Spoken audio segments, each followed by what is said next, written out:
So అది ఎవరు వెయ్యాలి అనుకున్నప్పుడు అప్పుడు ఒకే ఒక వ్యక్తి అలాగ రాణించాలంటే ఆ రోజు రామారావు గారు వేసిన పాత్ర మళ్ళీ ఈ రోజుకి బాలకృష్ణ గారు వేస్తేనే సరే అని చెప్పి వారిని సంప్రదించడం అక్కడి నుంచి ఆయనకి చెప్పడం చెప్పిన మరుక్షణం బ్రహ్మాండమైన ఫీల్ అయ్యారు ఆయన.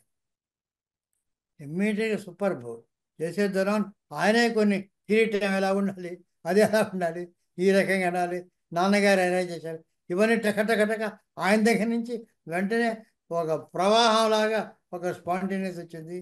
మనం ఎలా చేయాలని డిగ్నిఫైడ్గా ఆయన చెప్పి ఆయన ఇన్వాల్వ్ అయిపోయాడు. అప్పటి స్కెచెస్ గిచ్చెస్ ఎట్లా ఉండాలి అని చాలా మాట్లాడాడు.